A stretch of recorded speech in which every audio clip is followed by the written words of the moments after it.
And now, the special presentation. Stand by. Roll sound, please. Turn over. 65, take 2. Action. The classic legend of the Headless Horseman meets the dark vision of director Tim Burton in Sleepy Hollow.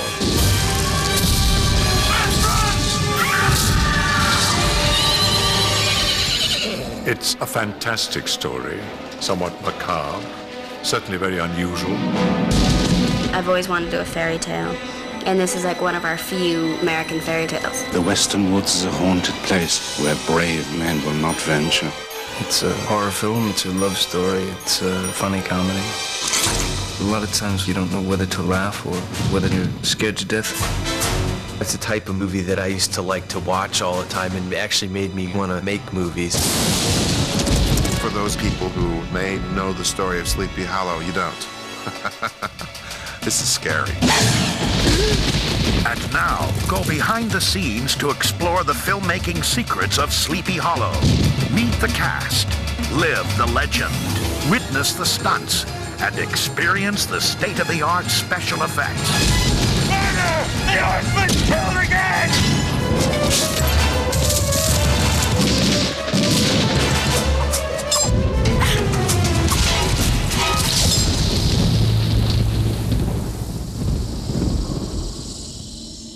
All right, let's go. Director Tim Burton, who brought his unique imagination to such films as Beetlejuice, Batman, and Edward Scissorhands, travels back in time to tell the haunting legend of Sleepy Hollow.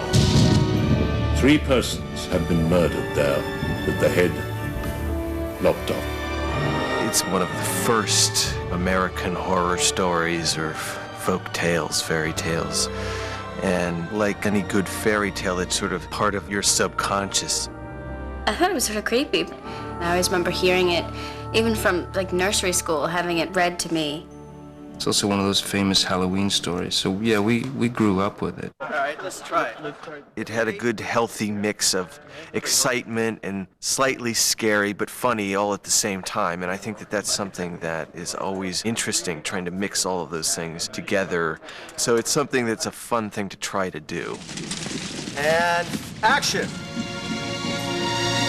At the center of the story is Ichabod Crane, a constable from New York City who is sent on a special mission. First meet Ichabod, his superiors send him to Sleepy Hollow to investigate these murders. A lot of people are dying, and they're dying in a very particular way. They're having their heads cut off rather cleanly. Their heads were not found severed. Their heads were not found at all. The heads are gone. Taken by the Headless Horseman. He's a rational man. He doesn't believe in ghosts, and he thinks he's going to discover who's been cutting people's heads off, and it has to be somebody, and there has to be a good reason for it. The assassin is a man of flesh and blood, and I will discover him. Ichabod has all these ideas about experimental crime solving. He knows how to find blood with these special powders. This is most irregular, Constable. And doing an autopsy, which at the time was not widely accepted. You need to operate immediately. Operate? She's dead. When we say operate, we mean, of course, I will need the operating table. Ichabod, he's a character that lives basically inside of his head versus a character with no head. And that's probably the strongest appeal to the story for me, is that you always want to have 2 good adversaries. And cut. For Burton, part of the appeal of the project was the opportunity to reunite with Depp, his leading man from Edward Scissorhands and Ed Wood. Johnny, he's just great. This is the 3rd time I've worked with him, and each time it's different, and I just enjoy his wanting to always do something different. And Johnny. The attacker rode Nazareth down, turned his horse, came back to clean the head. In playing Ichabod, Depp was inspired by films and actors of the past. I used to watch all kinds of horror films when I was a little kid. I loved them. I was obsessed with them. And I wanted to recreate that classic style of horror film acting. We must proceed by a process of elimination. I shall make a list of every man and woman in Sleepy Hollow. As he begins his investigation, Ichabod is introduced to the townspeople, including Katrina Van Tassel. Is it Theodore? No, pardon, miss, I am only a stranger. Then have a kiss on account. I am the daughter of the wealthiest man in Sleepy Hollow. And Brom Van Brunt, he and I are supposed to be getting married at some point. Like, it's just understood that one day we will get married. He's the main suitor for Katrina, and then Ichabod Crane comes in, and he steals her away from me. This is a departure from the book because Ichabod originally is a very ugly man. And we all know that Johnny Depp is, you know, not too bad looking. Oh, I should love the opera. And theaters. To go dancing, is it wonderful? My character's very romantic, and I like to read romance novels, and I believe in witchcraft. You two believe that the Van Garretts were murdered by a headless horseman? Not everyone here believes it is the horseman. Good. Some say it is the witch of the Western Woods who has made a pact with Lucifer. In creating an overall look for the film, Burton brought his distinctive style to every detail. Can I have a paintbrush, too? I think Tim, first and foremost, is an artist.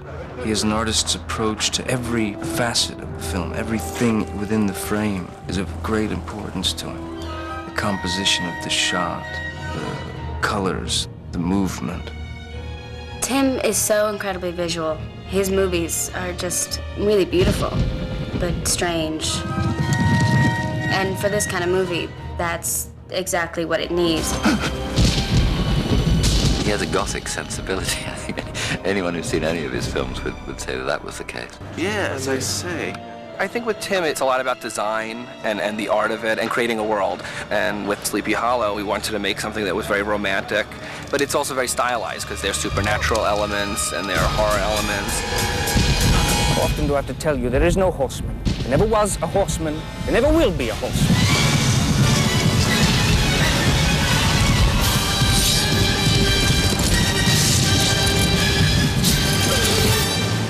To create the film's gruesome beheadings, the filmmakers used the latest special effects and makeup techniques. The process began with making plaster casts of each victim. They cover you up, and it feels like any minute they're gonna stick 2 straws up your nose and suck your brains out. Once the duplicate heads were cast, the details were added. All the heads are silicone painted. The hairs have been punched in individually. Eyeballs are put in. And we'll take teeth casts of the actors and then make acrylic teeth and fit them in. And each head will have this kind of gross muscle treatment with a spine, a throat, you know, skin. The guys came in from special effects and said, "Oh, have you seen your head yet? It's great, look." And we pulled it out of a box. Well, I talk about intimations of mortality, you know. I've seen my head in somebody's hand. For the actual decapitations, Burton added a distinctive touch. Tim wanted to see the head spin around. So we have a head and shoulders piece that we do the head neck spinning thing, and then we cut to a wide shot, and that's a full body that's all held together with electromagnets. And we basically flip a switch, and the knees will buckle first, then the ankles, and then the waist and the arms will fall down. So we have a very, very natural look.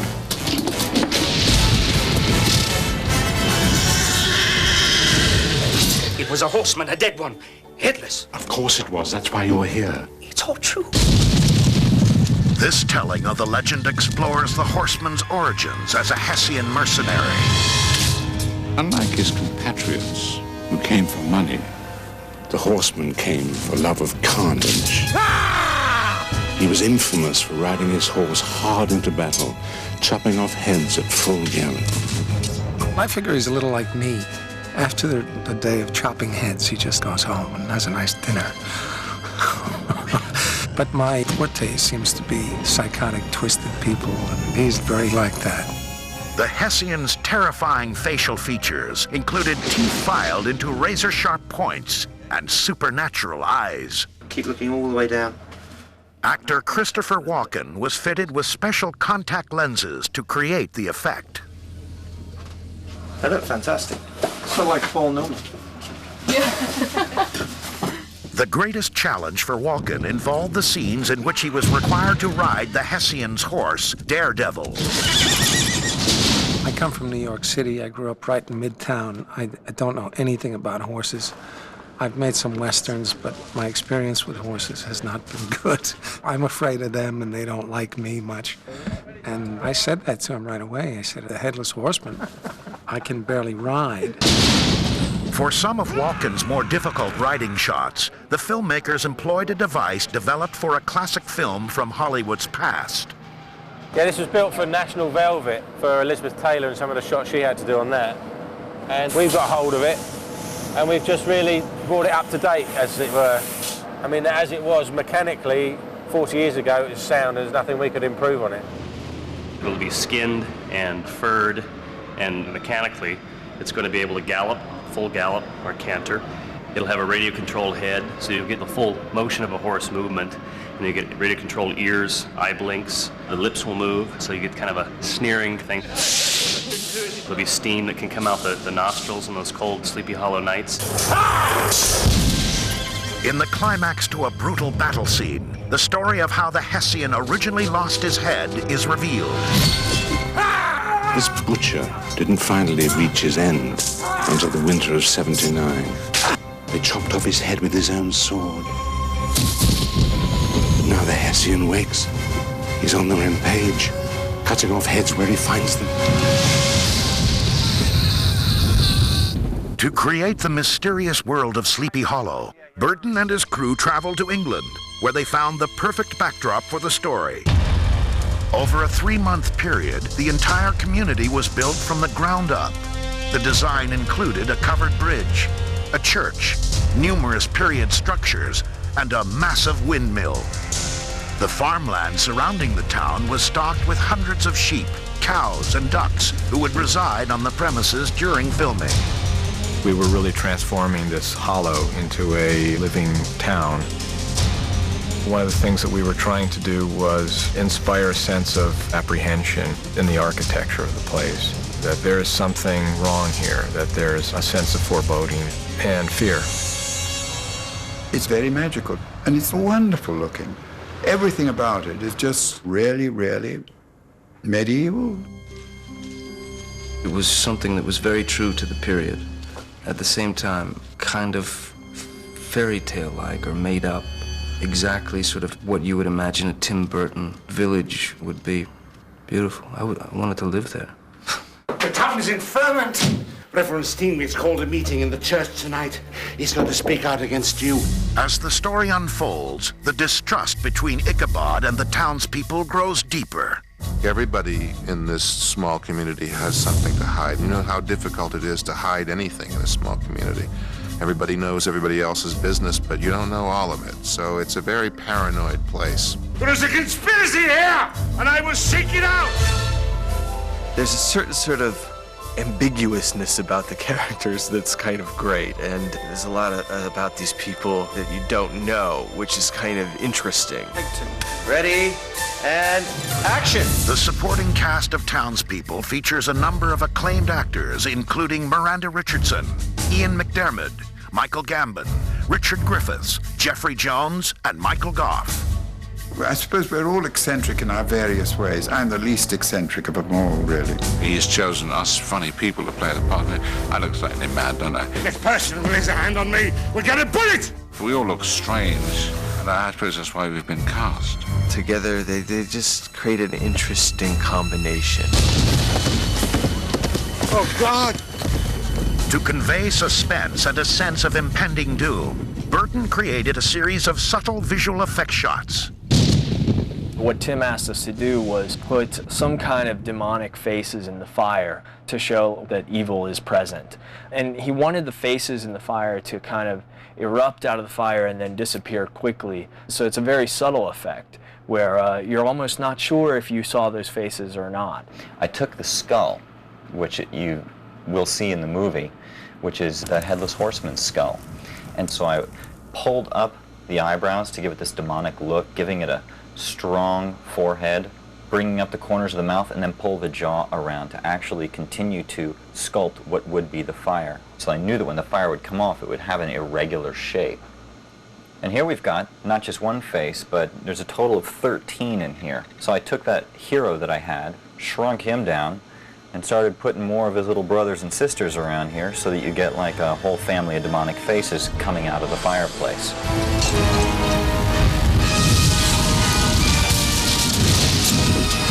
Some of the most complex effect shots involve the removal of the horseman's head. Years ago, you got away with somebody dressed up in a suit, and they had fake shoulders that rested on top of their head. But if you look at it, the proportions of the horseman aren't quite right. His elbows are down towards his waist and things like that. Instead, the filmmakers searched for a new way to convincingly create the headless effect. A special blue hood was created for the actor. The blue color is easily removed from the picture in the computer, leaving an empty hole. To fill in the space, a clean background plate was shot, but one element was still missing. The horseman has a large cape and the collar that goes all the way around the back. So it was necessary to not only replace the background where his head would have been, but to also make a digital collar in the computer that was then matched to his movements. The fact that we used a stunt person and literally erased his head, it plays like this is somebody that's living and breathing inside this outfit.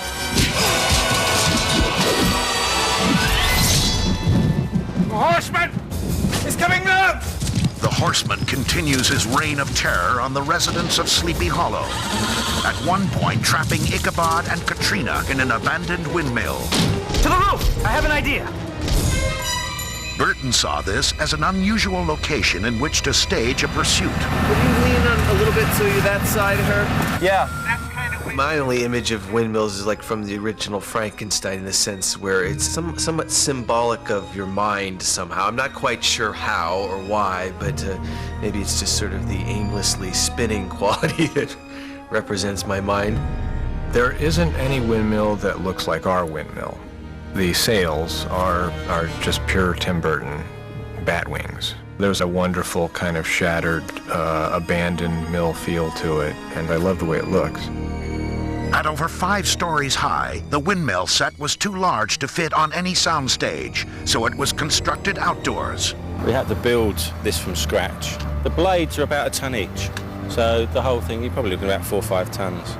And the blades are controlled by a hydraulic motor, which we can operate from offset. Let's start rotation, please. Start rotation. We ready? Ready. Rolling. 2, take 1. A&B cameras, come on, mark. Action!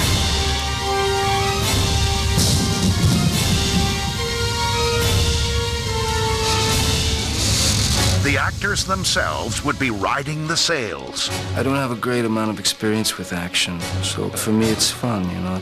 It's a lot easier than learning your lines, I guess.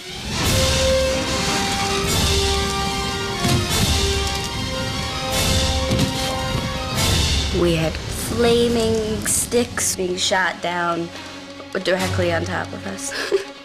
They just filled this like funnel kind of thing, this huge funnel with sticks with flammable glue, and then they brought it up on a crane and they lit it on fire like above the camera, and we're like running.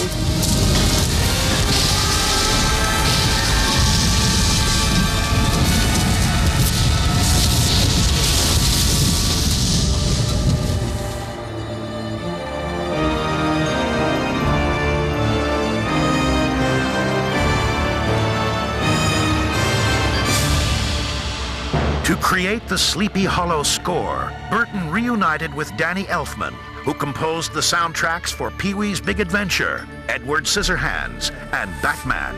One of the nice things working with Tim is he never really talks in musical terms. He'll always talk in terms of how something makes him feel. The strings should come right up. They should get very emotional right away. These types of films are something that's more of a feeling than it is a verbalization. I think that's the power of horror movies, is that they hit you on an emotional level. Once I saw the footage and the surreal quality of the landscape, to me the landscape dictated so much. I was often in Tim's films.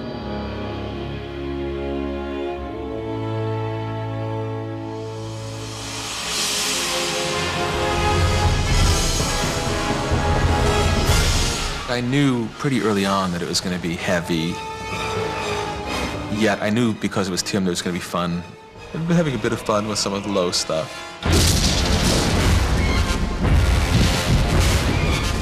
The scene where the horseman breaks into the family's house is quite chilling. I knew I wanted it to be intense. I knew that I would really enjoy that. And I did. Determined to solve the mystery at all costs, Ichabod attempts to enlist the townspeople to search for clues. Gentlemen, I need able men to go with me into the western woods. Who's with me? The western woods just outside of town are a place that no one goes to. It's haunted. It's dark, twisted, the work of the devil.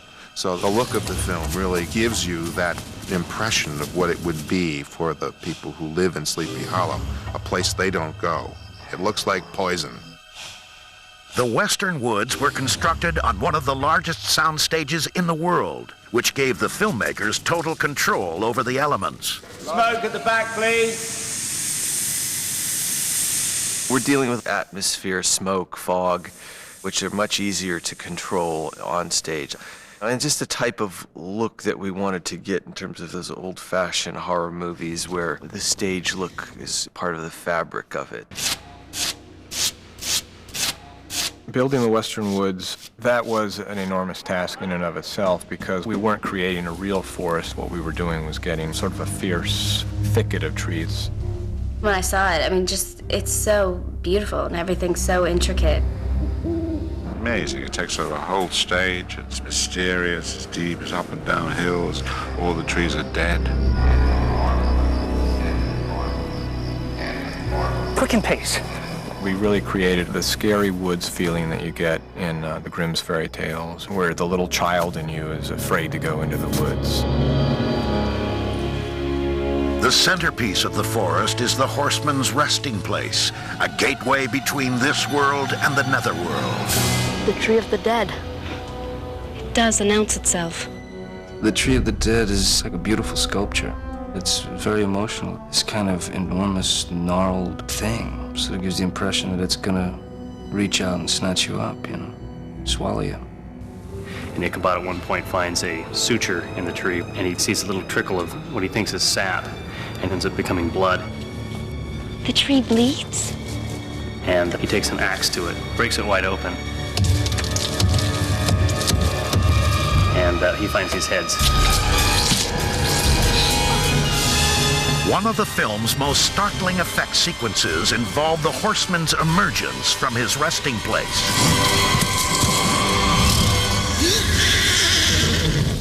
What we are seeing here is a blue screen element of a horse and rider, which we're going to put in a shot of the horseman exiting the tree, which is essentially a gateway to hell. This is a background element to be used in this shot. It has the actors in the scene, but there's no horse or horseman. The next element that we're seeing here is an element of fog for this plate, both foreground and background fog. Also, he's kicking up a lot of leaves and things into the air. And in this shot, we didn't have a blue screen shot of an actual horse to use, so we had to create a horse in the computer as well as the headless horseman. So those are both digital elements in this shot. In addition to that, we wanted to have fog that's being disturbed by the horse and the rider as they come through the fog. And here's the final shot with all the elements put together. Here we can see the leaves being blown by the horse and rider, which were from the blue screen plate. You can also see in a subtle way the fog is being disturbed by the horseman as he rides through. Ichabod?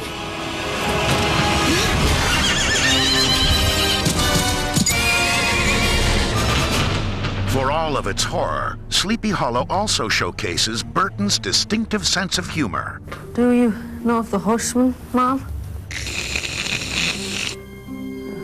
That'll be him, ma'am. I don't know if any other director would have made this movie as tongue-in-cheek as he's sort of making it. And that just works so much better. I think humor is very important to Tim. He's in fact a very funny guy. Ready for a little blood test? Tim, I think anytime it's possible to splatter Johnny with blood, he, takes the opportunity very happily.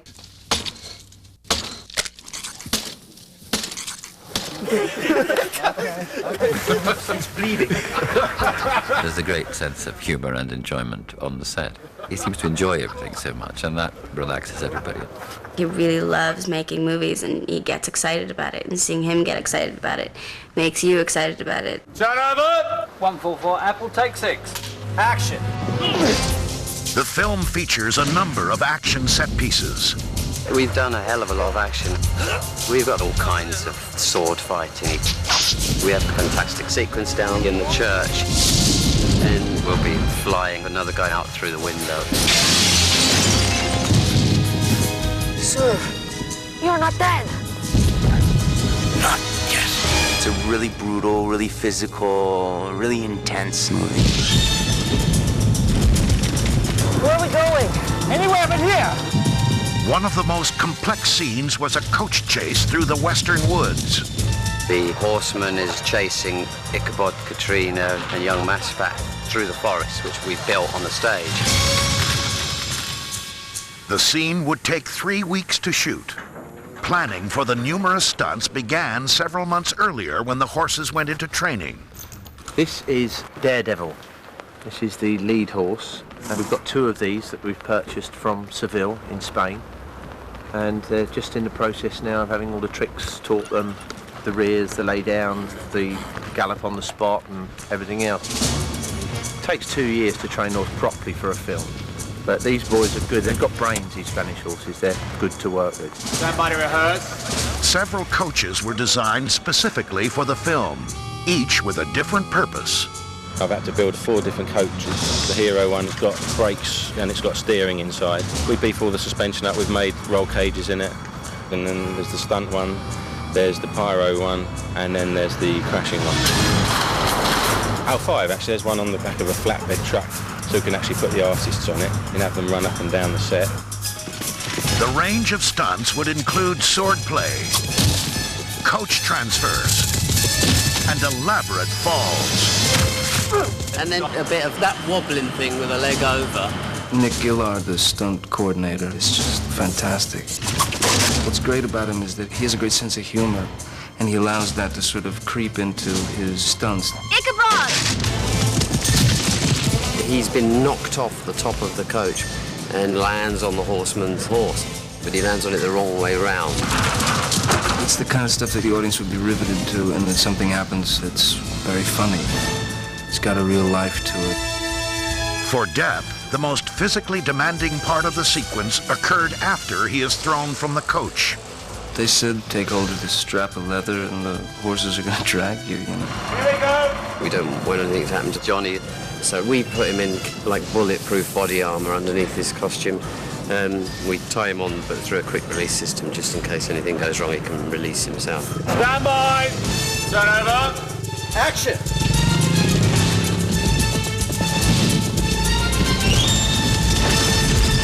It wasn't a problem being dragged by horses. The only thing I was slightly leery of was that they might, you know, sort of relieve themselves on the journey. If you are wise, you will leave this place. We are dealing with a madman. Sleepy Hollow is a combination of horror, nightmare, and humor.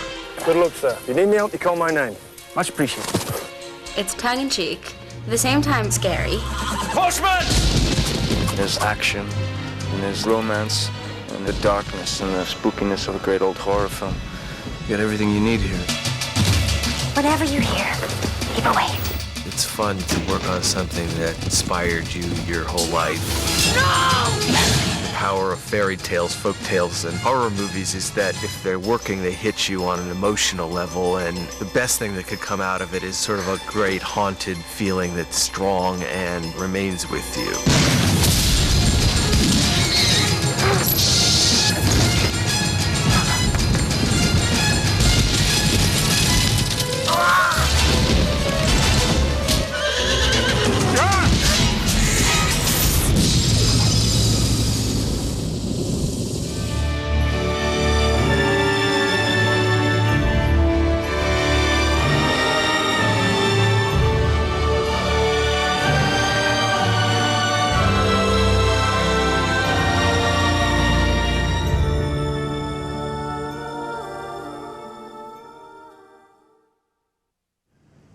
There is a town upstate, 2 days' journey to the north in the Hudson Highlands. It is a place called Sleepy Hollow. I was sent actually the script by the producers, Scott and Adam, and and I just liked it. I mean, I had been working on something else for a year that didn't happen, and they sent me this script, and I just felt very, like, right about it.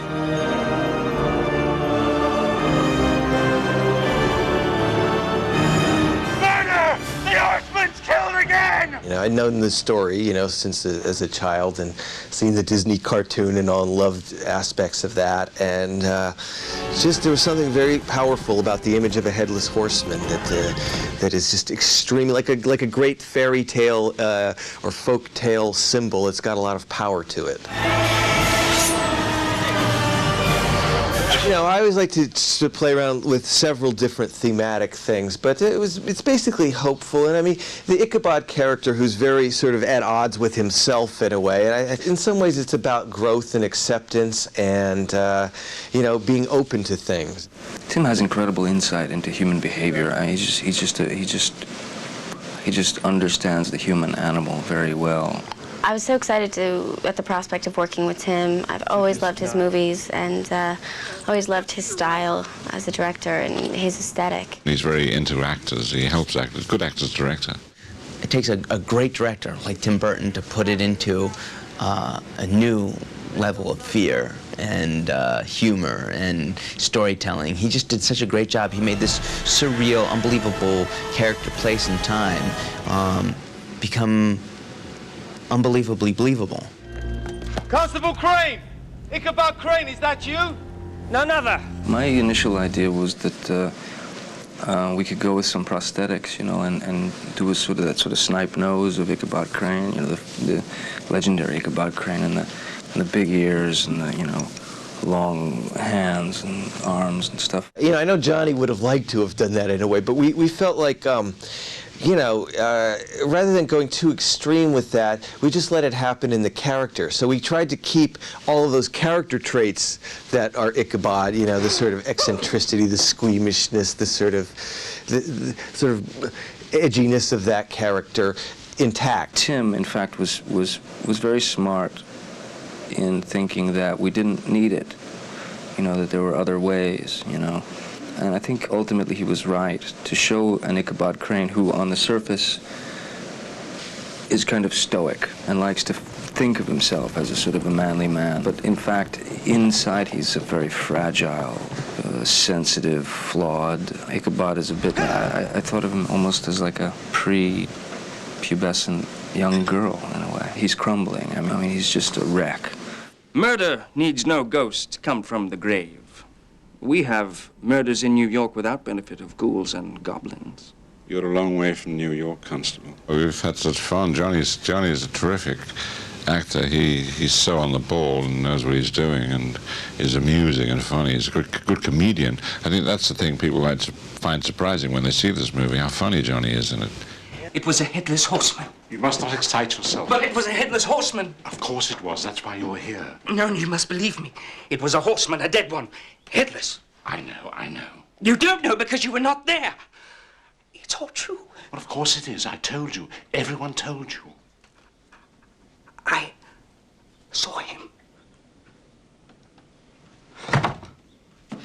I love working with Johnny. Johnny is so kind and such an amazing actor, and he takes risks and does things that other actors wouldn't do just because of their vanity.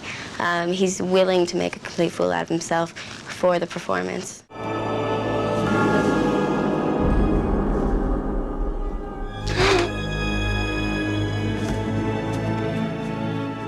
I think Katrina's very romantic, very naive, believes in love at first sight. She's sort of like the princess waiting for her prince to arrive. Is it Theodore? No, pardon, miss, I'm only a stranger. Then have a kiss on account.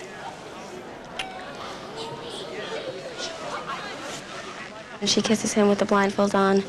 It shows how open-hearted she is and how naive she is and loving. She has no idea who this person is, but she's still going to kiss them. It felt to me as though that we're some kind of a kismet or some sort of a destiny, kind of a sense of a person before you can even see them. And also, of course, the power of them being drawn together when she can't even see him. Halt and turn, I have a pistol aimed. Katrina, I might have killed you. Why have you come? Because no one else would go with you. Well, I am now twice the man. She's just got such a quality, it's almost like a silent movie star, you know, where she can be completely still and look at you, and you don't know what she's thinking. She was really good at that and has quite a presence that way. The dialogue certainly demands a more grandiose performance than I'm used to giving. But you also have to be careful, because you could go way far over the line. This land we're looking at was Van Garrett land, given to my father when I was in swaddling clothes. The Van Garretts were the richest family around these parts. My father worked hard for his family and prospered and built this house, and I owe my happiness to him. It was a bit of a challenge for me. Also, I'm very modern and American. I'm very much a teenager, so it was difficult and different for me to have to concentrate so much on changing the way I spoke. Father saw the horseman kill you. He saw the horseman come towards me with his sword unsheathed. But it is I who govern the horseman, my dear. And Baltus did not stay to watch. Miranda's amazing. Miranda's such a great actress, and so in this movie she's perfect. She's, you know, seeking justice for the wrongs that were done to her family, and one of the things about the movie is cause and effect, whether that's, you know, how things happen or whether there are random elements and, you know, the world of reason and the world of fantasy and imagination. I think she really steals the movie, actually. The horseman comes! And tonight he comes for you! My favorite scene in the movie was definitely the fight sequence. I liked that a lot. It was a lot of fun to do, and it was a lot of fun to be a part of. The very first night, they don't really know all about this, but we're battling, and I have these two scythes with the handles here, and the blades are right here, and I have to shuck that. You know, it's used to shuck hay, but I grab them and I go after this horseman. Johnny tries to stop me because the horseman isn't after us, but I say I'll get him anyhow, and I go after him and I start battling. Well, we've rehearsed it so much and we're all prepared, but the horseman has a sword with a big handle and an axe with a big handle, and Johnny has a big handle with the blade on the end of it, so they can whack away, but mine are right there, so my hands were getting hit all the time. One of the very first shots, the sword came down, or the axe came down and cracked my finger and broke it. And it turned black right away, and I just reset it real quick there because I was thinking, even though at this point in time in the movie I get cut in half, I didn't want my part to get cut in half. I'm in a Tim Burton film, I'm with Johnny Depp, and I'm in this great sequence, so I suffered through it, so that was kind of fun. My favorite scene is in the church when Michael has his big dramatic breakdown. Such a funny person that I loved watching him do that. There's a conspiracy here, and I will seek it out. I also loved doing that scene, getting to scream, be really dramatic.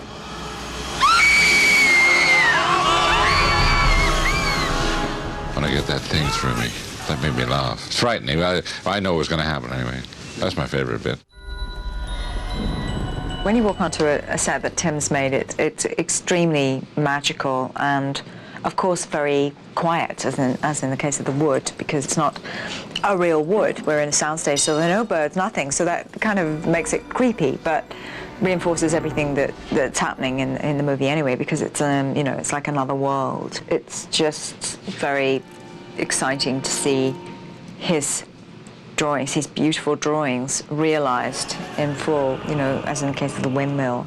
You know, it was a difficult set to shoot because it was like straight up in a way, so, but it was fun. I mean, you know, the sets all had a great texture to them, and I think that helps. It just helps everything. It helps the actors, it helps the mood of the piece, because you could feel it kind of right there, you know, and so it's exciting. I had the opportunity to work with some great artists. You know, these people, you know, very, very good in terms of texture and in terms of, you know, because we had the concepts, did some designs on them and stuff, but when aging and painting and all of that is just so crucial to it. You know, it's just it makes it come alive. What manner of instruments are these? Some of my own design. There was one contraption that I fell in love with, which was in the It was in the scene, in the courtroom scene with Christopher Lee. In that scene, there's a guy strapped in this horrible device with claws around him, and I kept that. I got that. Until you really get there on the set, you know, because it's a fantasy and everything is created, you really don't know exactly what is exactly going to happen. In The Death of Magistrate Phillips, we sort of choreographed that, just that right there on the spot. So, you know, it was like there was a lot of improvisation in terms of staging because of the way we had to shoot it. Oh my God!